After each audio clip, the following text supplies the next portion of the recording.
Good morning, everybody. Welcome to the Flow Show. It's Monday, 5th of February. Here we are in a new week, ready to do better with the markets. Morning, K-Man. How you doing, mate? Hey, good morning, Ryan. Good morning, everybody. Yeah, new week, new dollar. And we are ready. Indeed. I guess we're ready. Today is actually okay, we're going to get a lot of speakers, but today is actually sort of the biggest data day of the week, isn't it? Apart from RBA, of course. But I mean, the data, we had the PMIs, we have PMIs this afternoon. Yeah, definitely. There's a few other bits and pieces to look at, which we will look at, obviously, latest week, Canadian jobs, that sort of thing. But yeah, a bit of a busy one to kick off, which is a bit unusual because usually the week after the NFP week, it's a fairly quiet one. So yeah, it'll get us nice and woken up this week anyway, better than the boring Monday we had last week, if I remember. So let's get stuck into it then. Let's see what's going on.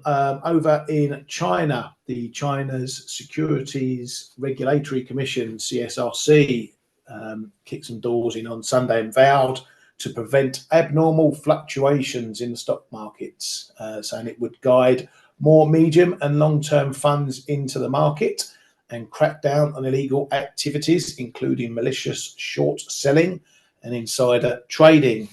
That hasn't done an awful lot to Chinese stocks, which are back on the slide once again. We're getting a lot of stock markets slippy and slidey down to fresh lows, as you can see there. The let up is not coming just yet. So not looking too good over there at the moment. They're fighting fires and seemingly losing at the moment, which makes us think, Kay, what do they need to pull out to turn this around? They're intervening, they're cutting rates, they're cutting the big rates, and nothing's working.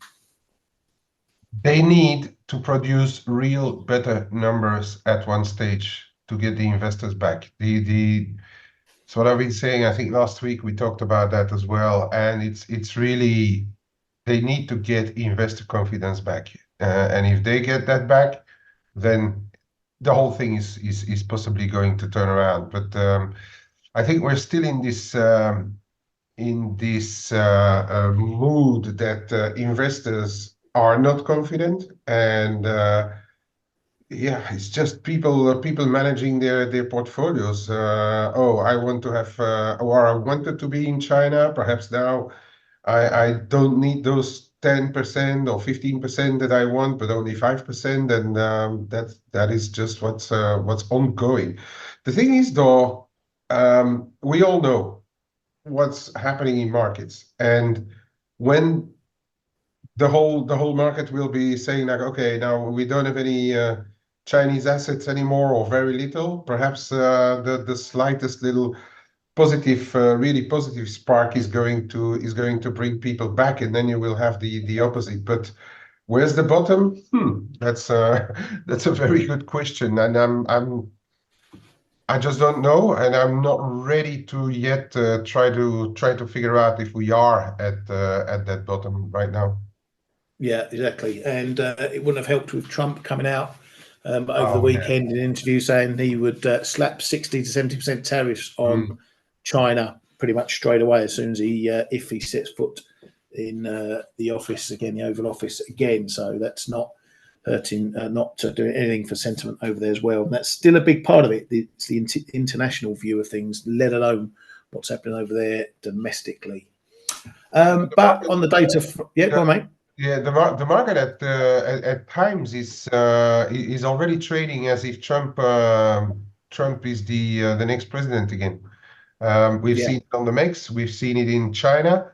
It's quite interesting to see actually these moves and these reactions in the market to what he's saying right now, and without any judgment of any kind, is just interesting, and it gives us the perspective of what the market may be doing in case he gets back into the seat. Yeah, very much so. It's been a bit surprising that it's all he's sort of become number one contender in literally the first couple of weeks of starting off all the primaries and everything. And yeah, so it's a bit of a, like you say, a bit of a foreshadowing, shall we say, of what may be to come as the race continues for the presidency and if he takes the seat. Over on the data front, talking about China, you wanted a bit of an improvement in the data. There was a little bit of improvement on the data. Well, I say a little bit of improvement. It wasn't. It came services PMI, which we're getting from around the globe, came in at 52.7, missing expectations, down a little bit on last month, but maintaining the positive number at least. So still keeping its head above water. Over to the BOJ, not a big headline, but apparently they're going to seek public opinions on monetary policy and its long-term review of its past monetary policy. I don't know how much input the public will have on that. Kay, do the public follow monetary policy closely over there in Japan? You know, well, there's been a lot of moaning going on. So yeah, I guess depending on who they interview, that's the other question. Who is going to get the question asked?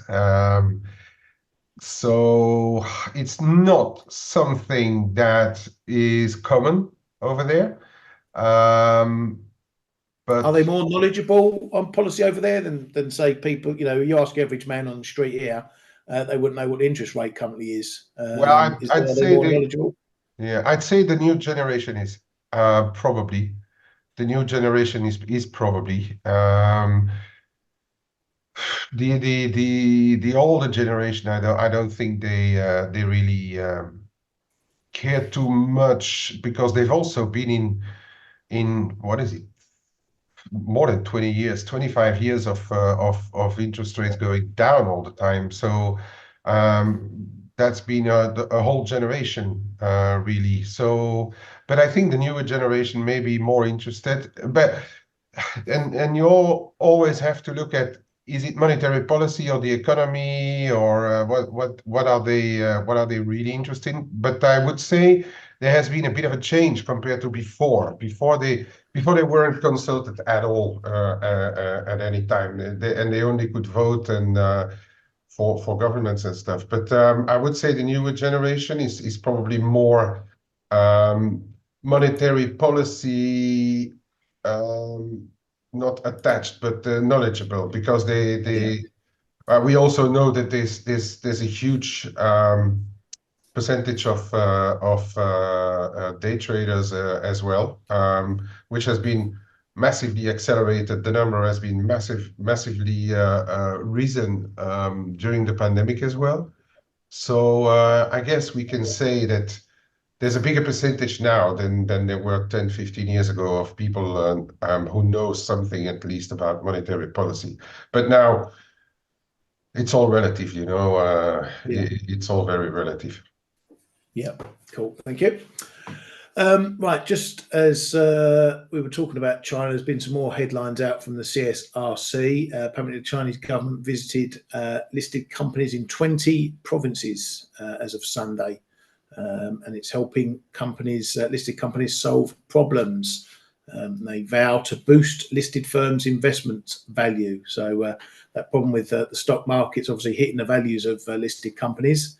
And so the regulators have been forced to go knocking on the doors of some of these companies and cap in hand almost saying that they're going to help them out and boost their listed firms' investment values. How they're going to do that, no idea. But if they want to do something, the Chinese, they'll go ahead and do it. So I think we should probably prepare for some action over the next few weeks in terms of that, propping the stock market up.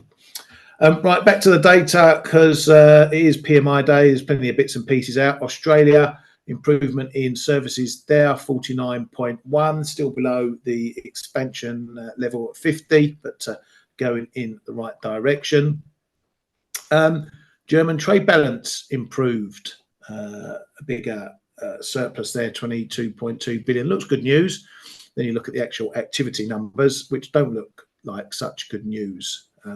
Exports down 4.6%, imports down 6.7%. So activity-wise, not good, even though that trade balance is improving. So no let up for the negativity in Germany. Spain services as well, missing expectations by a pip, but again, an improvement over last month. That's the first reading from that, not the final reading. Only produced one.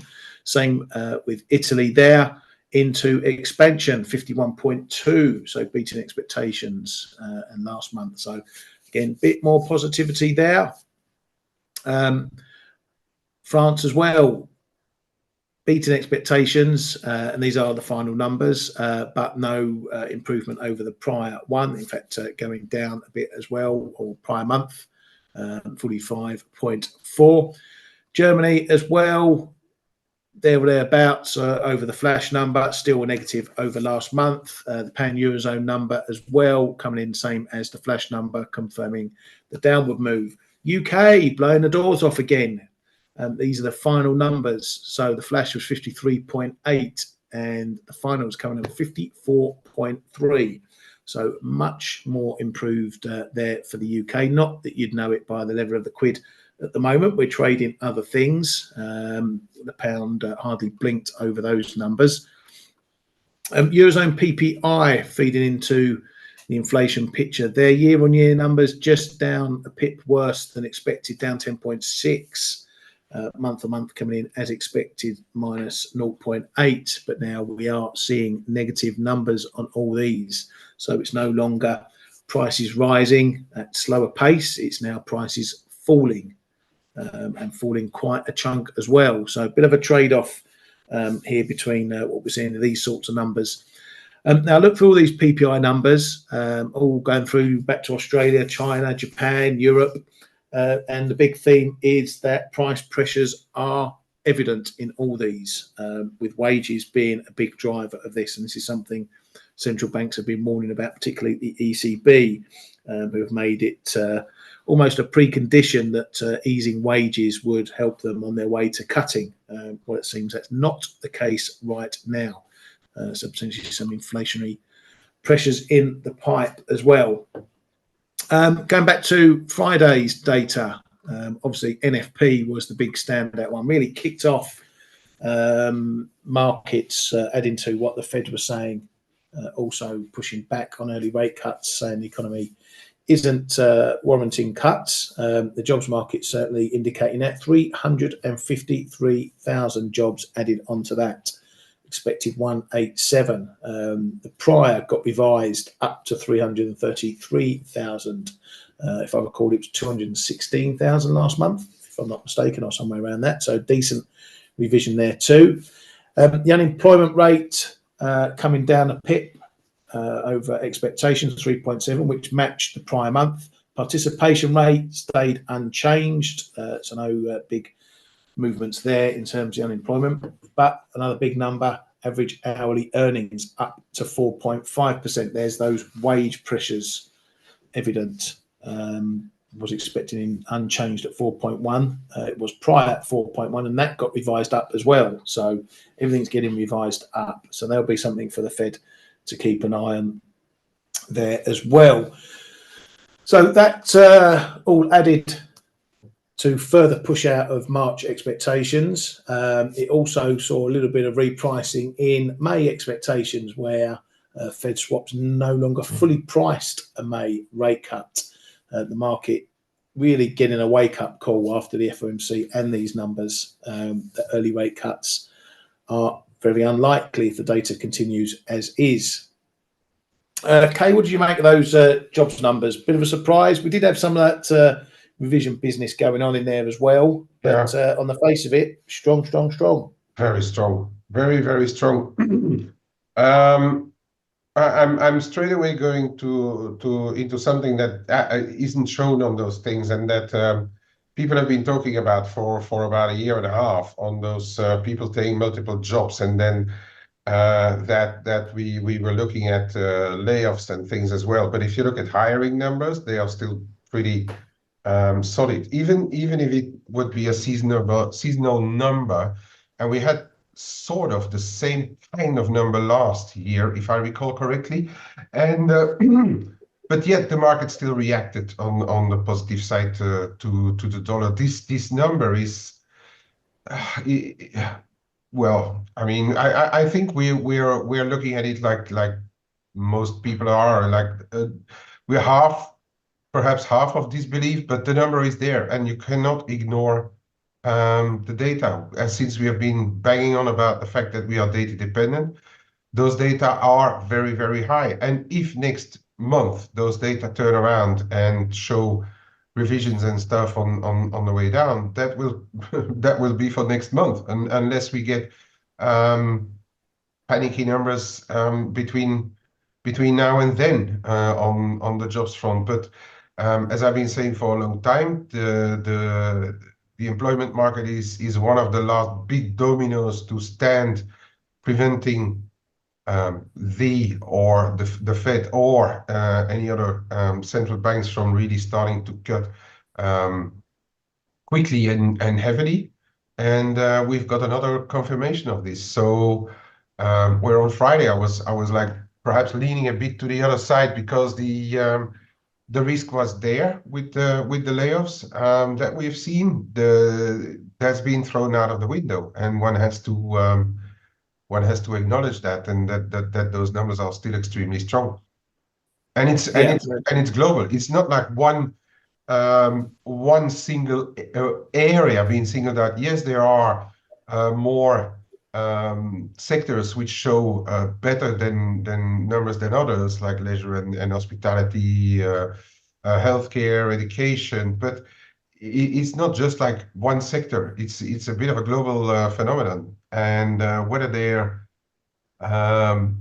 part-time, full-time, seasonal jobs, the number is still there. Yeah, very much so. And you know, again, it was a bit of a wake-up call for markets. Again, have been trying to price cuts and whatnot. You know, after the FOMC pushback, after this data, which has pushed back that as well. It's finally shaken the market to you know, get rid of these early rate cuts. They're still pricing an overly large amount of actual cuts. The Fed's still expecting 3, and the market expecting 4, nearly 5 cuts.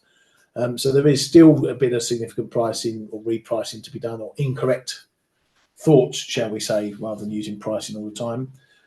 So there's still, you know, if data continues like this, we're going to get more moves, and the dollar is going to continue. Now maybe we're finally starting to see some of the breaks of these ranges that are going on, but we'll talk about that shortly. Just covering quickly the rest of the data. We had factory orders coming in positive, but missing expectations by a pip. Durable goods was there or thereabouts. The revised numbers there, no real shocks on that. As was the Michigan consumer sentiment, a little bit of an improvement in the numbers there. Inflation numbers, again, there or thereabouts. 1 year coming down from last month to 2.9%, 5 year staying unchanged at 2.9%. So no big moves going on there. Still inflation well above the Fed's target for that. Fed's Goolsbee said that the strong hiring hints at a productivity growth burst. He says that we wouldn't want to make much of any 1 month, but the continued strength of the labour market, if that continues, would lessen my worry that the jobs market side of our mandate is deteriorating. So he's seeing soft landing coming in with all these numbers. Fed's Powell was out at this everyone was looking at this 60 Minutes interview this week. We've had it posted about 20 times in our chat room this morning and afterwards. No real change in any of his rhetoric. Said it's unlikely the Fed will have the confidence to cut rates in March. All the rest was pretty much as per the FOMC last week, just reiterating all the stances from that. The OECD has raised 2024 global growth forecast to 2.9% from 2.7%, left 2025 unchanged at 3%. You can go and read all the waffle that these clowns come out with, another lot trying to guess expectations. Speaking of Trump, he said he would replace political Powell as Fed chair if he got in the hot seat. So if he does get in, expect some changes at the Fed, which is probably going to be the biggest market mover of the whole thing if he does take over, who would go in as Fed chair. Jobs front, SocGen going to cut about 900 jobs at their head office to cut costs, reports the press on that one. So more banking sector jobs going there. Okay, any other bits and bobs you want to bring to our attention? Not really. Oh, yeah, the ONS, yeah, the UK labor market seems to be in better shape than what the numbers are saying. They revised some stuff and they came out with a number below 4% unemployment rate. That is another good news. Another proof that the UK is such an exceptional place to be, right? Yeah, yeah. You know my thoughts on the ONS. They Yeah, could predict the sun no, coming up. So hey, yeah, I'll take all that with a massive pinch of salt. But yeah, numbers are numbers. Yeah, you can put them all in the same bag, the OECD, IMF, or ONS, and next quarter they will revise it to the other side. They Yeah, probably hired all of them. They probably hired some of those Canadian ADP clowns, right? yeah. And the stats can Over roll. time. Yeah, no, for the rest, nothing. The only thing I just wanted to remind people listening to us, because there's been a lot done about this 60 Minutes interview. The interview has been taken before the NFP numbers, okay? So that is something that we should all be aware of. To me, there was absolutely zero new. They were trying to figure out whether he was going to tell something about it, about these expectations and stuff, but he's still seemingly ruling out or pushing back against March. We never say never. Of course, there's also always like a very, very small percentage of risk in everything or for a change. But yeah, and then they were trying to say he's hinting at like mid-year, which is roughly what we've been expecting as well, May, June. But again, to me, not a lot of news in there, and especially people should know that the interview was taken before the labor report, and he did not really give too many hints about it either. Yeah, very much. So yeah, we'll move on from that one. Nothing to see here, basically, from that. A lot of people expecting something more. I don't know what more people want from that, but that's markets for you. Right, let's have a quick look at what's coming up. As mentioned, we've got the US ISM services this afternoon, so that'll be pretty hot later on if it follows the same theme, if it's more US exceptionalism, shall we say, this time around. So it could be an additional driver for the dollar and yields later on. The RBA tomorrow, I'm not, or overnight, I'm not expecting any waves from these guys. Probably a sitting on the fence meeting. There's no reason to rush into cuts. There's no reason to rush into any more hikes either. Inflation, they may touch a point upon that sticky number that we got last month, but otherwise, all the rest seemingly moving in the right direction. So probably a bit of a neutral run, warn on the risks, warn on both sides of it, and moving on from that. The only thing I would look out for is if we've got this dollar strength, US dollar strength, continuing over the RBA, and they give anything that lifts the Aussie dollar, that's probably going to be seen by a lot of the market as a good selling opportunity. So if you are up and about trading that, just look at that as potentially one idea to watch if you're trading it. Eurozone retail sales tomorrow. And we also get to see how crappy or not German manufacturing orders are. Retail sales will cover the December period, so we'll get those holiday numbers as well. On to Wednesday, not really an awful lot out. Italian retail sales. We'll see the NBA housing numbers, which had a little dip last week. That might have just been some washout from the strong first couple of weeks we saw of the new year. Consumer credit, we'll keep an eye on, or I'll keep an eye on that just to see if there's anything untoward in there. Credit, how that's been growing, if it's going to signal any problems with household finances and whatnot, if they're feeling a bit stretched. But given all these wage numbers and job gains, that shouldn't be an issue. Another one to watch, Thursday morning, we get CPI from China. which again could be a big number if it continues to confirm they're in possibly a little bit of a deflationary spiral going on. PPI numbers there as well. So still not going well for China, but those numbers, we've had a couple of negatives months, another one, and it's going to start looking like a decent trend.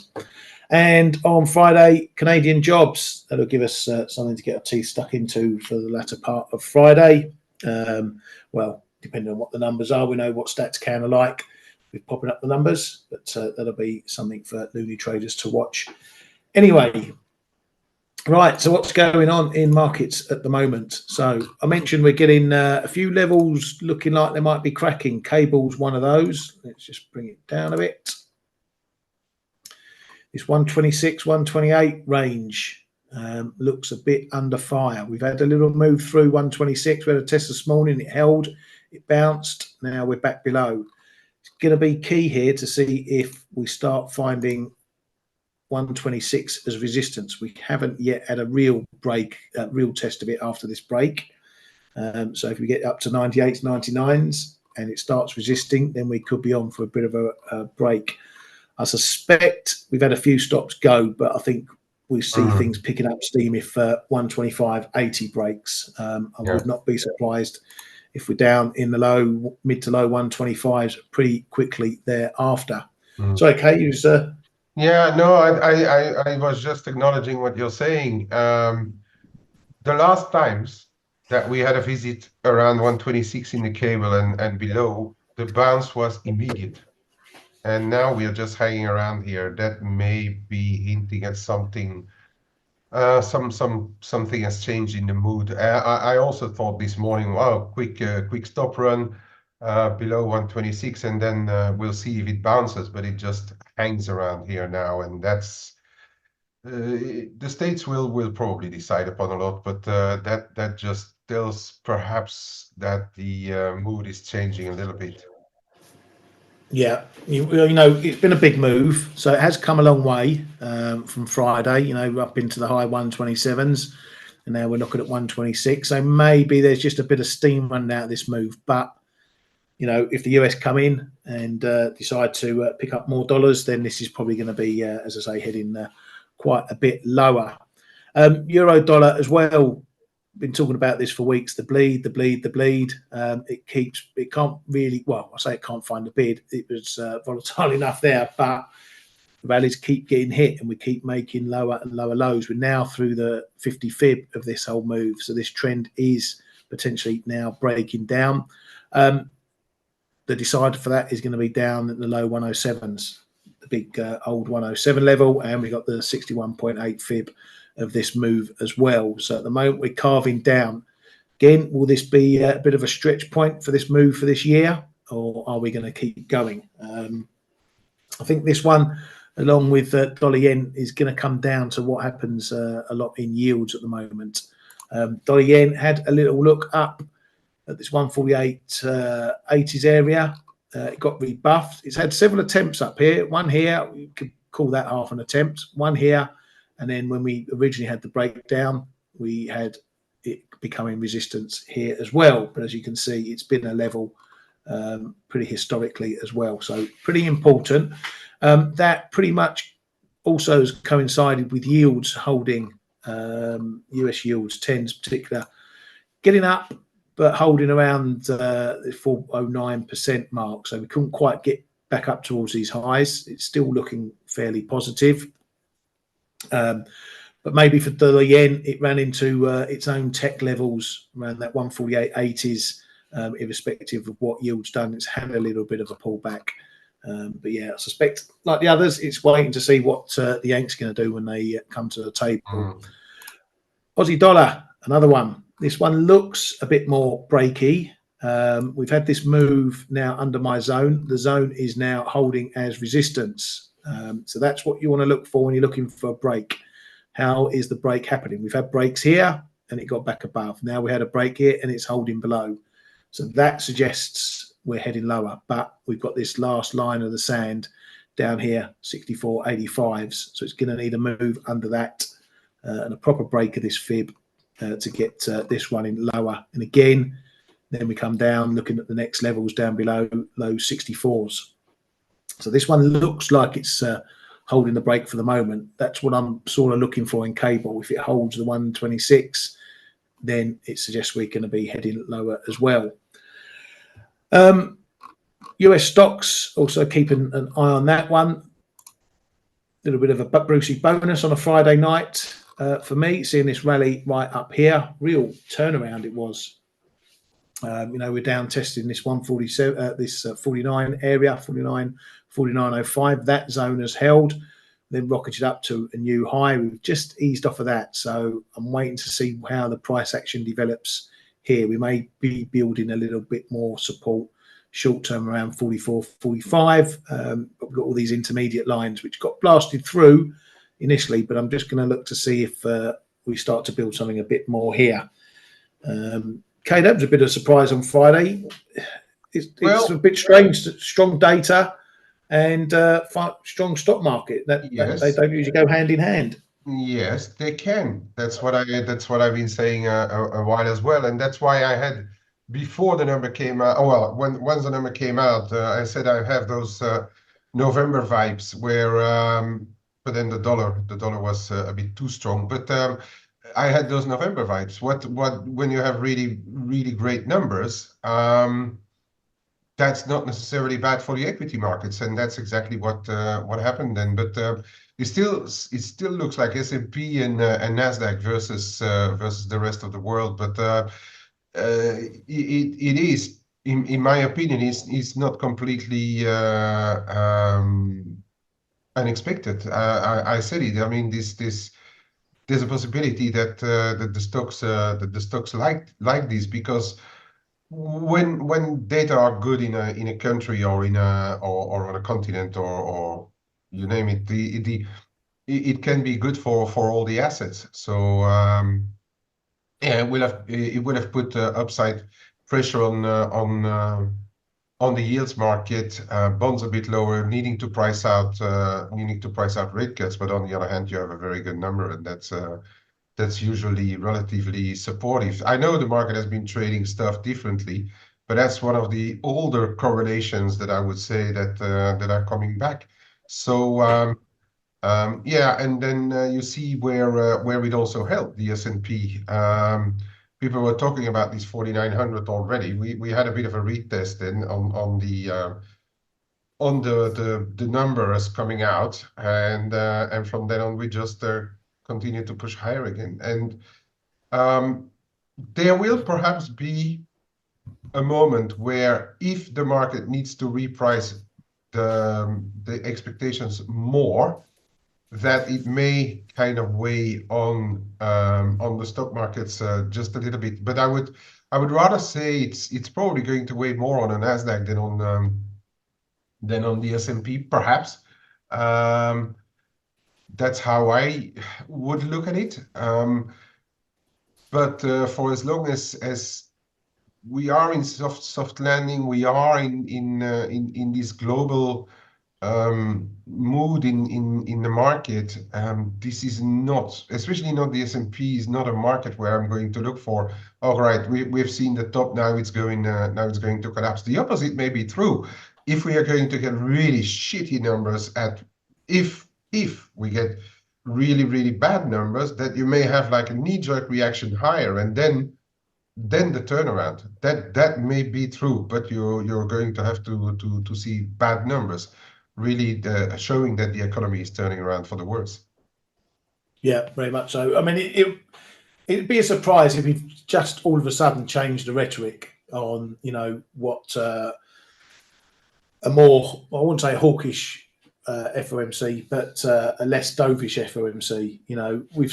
The reaction straight after the numbers was, as you would expect, good numbers, stock market comes off. And it took a bit of time before it decided it was going to really take off again. So I'm loath to say, yeah, we've gone back to old ways where good data is good for stocks. But, maybe the tides are changing. We'll have to keep an eye on it. But, here we are with the DAX. The German economy isn't exactly going gangbusters like the US, but stocks here remain resilient in Germany. You know that you haven't got the same effect there, so it's not wholesale across the globe. These changing, and it's still a very difficult situation to grasp for stocks. You know, I even said it on Friday. When you look at some of the numbers, you think, well, how are stocks trading like that? Why are stocks reacting the way they are when you've got an economy that's pretty much the growth engine of Europe, and it's broken down on the side of the road with the engine falling out? And here they are, stocks still up at these highs. So yeah, it's difficult. There's times when, if you don't understand really what's going on, that's when you just revert to trading the levels. Trade what it's doing. Worry about the reasons afterwards if things aren't clear. They're certainly not clear for me here. Anything else that's clear for you? Kay, you want to have a look? Clear? Yeah, I can have a look. Clear is a big clear is a big word, but yeah, Brian, I'll have a look at the dollar Swiss. I just want to comment on what Horatio is telling us on the Tokyo CPI. Yeah, it's come below the 2% for some measures. Other measures are still a bit above, and but we know, Horatio, as well, that the Bank of Japan, the government, are very much looking to what the wage situation will be, and towards the second half of this month and March, especially, we will have a much better idea on how this wage situation will look, and then we will have a look at how real wages will behave, and that's one of the main things that the Bank of Japan is looking at now. What the CPI does is actually pretty much in line with what Ueda told us that he was expecting in the second half of the fiscal year, CPI coming down, but then he also expects it to rally again. So I don't think that actual CPI prints, especially not the Tokyo one. If you take the national ones, I think we should look at the national ones. Tokyo, I know, is like 25-30% of the of Japan's economy, but we have to look at the overall picture, right? I wouldn't really look only at what's happening in Tokyo, and not only also look at CPI, what I've already been saying as well. For the time being, I think they are on the path still of normalization, and the degree of normalization will, well, by the markets, I guess, will be decided or thought about by the markets, how those wages will be. If we really get pretty solid wages above the 3 I think it was 3.8 average last year, above that 3.8% average, then I think the market is going to look quite positively towards what the Bank of Japan may be doing, and then you will see some price moves in there. You will see the JGBs moving. You will see the JGBs probably moving much closer to that 1% mark where we are now. The 10s are trading around 70 BPs. So that's regarding what you were saying on the CPI. Okay, so we are here around the 70 BPs mark. All right, back to other markets. Euro dollar, as Ryan was saying, is just we had this move back up. We even went back above this little channel that we were forming, but a lot of algo ticks. I think it's relatively important already that we're holding below 108 now. Having the break here, 107.60s. It's been a bit of a level, but I wouldn't hang my hat onto it. I'm going to rather look at this level here.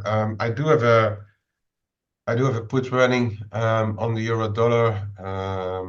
I'm actually also scalping a few shorts just to be in it, because I think the dollar should really do pretty well. But you have to choose again your dollar wisely. For example, as Ryan already mentioned, the dollar yen is capped up there. I bought it last night, but I've already let a part of it go for not a lot. We have to respect this, and I think that comes because of I know it's only the 4 hour, it's not the daily cloud, but look where this euro yen is also capping all the time.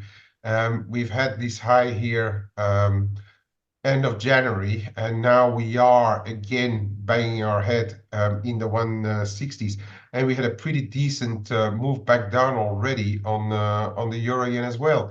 We are already back into this prior little channel by moving back under 159.60, and we're seeing it also in other pairs.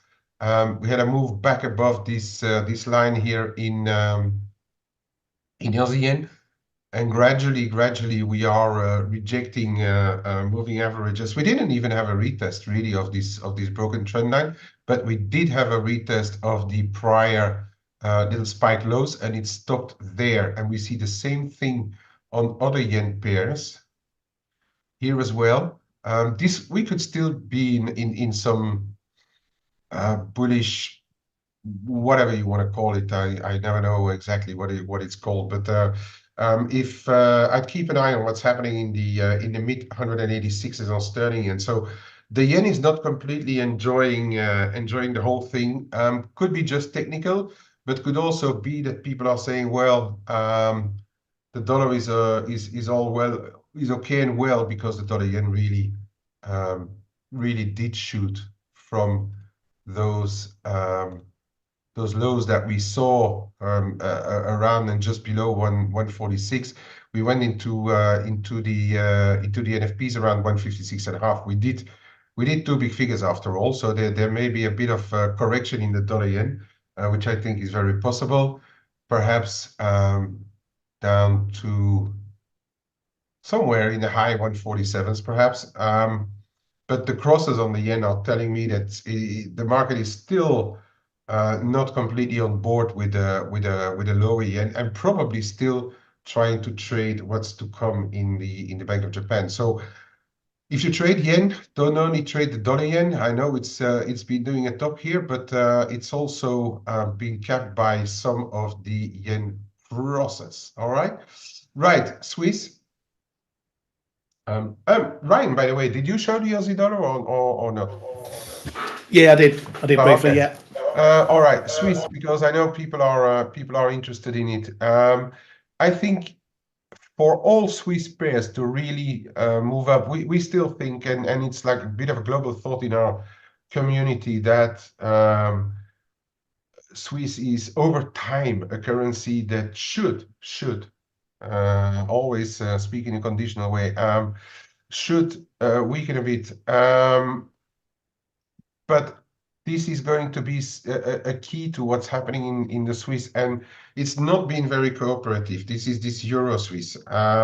It's not been very cooperative. I think we really need to move, and we tried it again this morning, but we really will have to move back above this 93.60-70 to move higher in the Euro Swiss, back into the 94s. Okay, and that's going to be one of the keys, just like Euro yen may be a key for the yen trades. Euro Swiss may be a key for Swiss trades. All right. Whoops, that's not the correct one. On the dollar Swiss, in turn, we went into the NFP right on the support, 85.5. I've been highlighting this level a good number of times. We went right into the support. I was like, actually a bit ready to celebrate if the report would have been bad in the US, but then we saw a big rebound, same as in all dollars. But again, here we're running into a bit of trendline resistance. We're also approaching the prior highs on the January highs on the dollar Swiss, and there's still a lot of work to be done on this one. Okay, it's Swiss. It could go very, very slowly. We had Ben in our room showing a very nice harmonic, thinking that showing a possibility for a return over time back into the 90s. The way it trades technically. But I would say that before that happens, we really will have to. There's going to be work to be done, and that work is really going to take a big figure. And as I've been repeating many times, whatever those lines also may say, for me, the magic level is still going to be those 88s, those low 88s. If that goes, then I think something is really changing for the Swiss franc. Okay, that is still the level. In the meantime, I'd say supportive, but respect those levels. So for people who are long, I wouldn't refrain of trying to take some off, trying to rebuild perhaps on setbacks. But that's just my personal opinion, of course. I'm still running my calls. We are turning around my strike actually right now, but they're still running for about 5 months or so. So that's it for. Oh, quick look on the metals. Yeah, oil.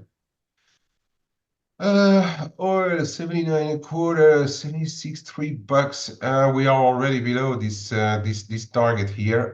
It's really not looking too fresh. It's trying to break this support, and we could have a look again at 70s. And then there's something really strange, because the dollar CAD shot up, but then if you look at stuff like the Canada crosses, Canada is actually not weakening, right? It's not going any weaker, and we are on prior lows here in the EuroCAD, and that one to me is still looking a bit fragile. All right, despite those lower oils, so could have already an early expectation of the well, it's actually not even the Bank of Canada. It's the no, that's too early to trade the job expectation in Canada. But it's quite remarkable to note this. I think it's interesting to pay attention to this. And Ryan, I think that's enough for today. For people trading metals, it's looking a bit fragile. Probably the dollar side. If gold starts to break under this 2020, you could see a quick move down to low 20s. Silver is also looking a bit fragile, but I think somewhere in the 22s we may start to see some better support. Back over to you, Ryan. Thank you very much, mate. I think that's enough for today. Getting us all set up for the week, so we'll call it a day there. Have a great week, everybody. Thank you for coming to the Flow Show. We look forward to seeing you the rest of the week. Thank you, K-Man, as always. Yeah, have a great week this week, and we'll see you all tomorrow. Cheers. Hey traders, this is Blake Morrow with ForexAnalytix. Thanks for stopping by our YouTube channel. Don't forget to like these videos, share them, and subscribe to our channel so you don't miss any of the content that we provide here for free. Thanks for stopping by. I'll see you in the next video.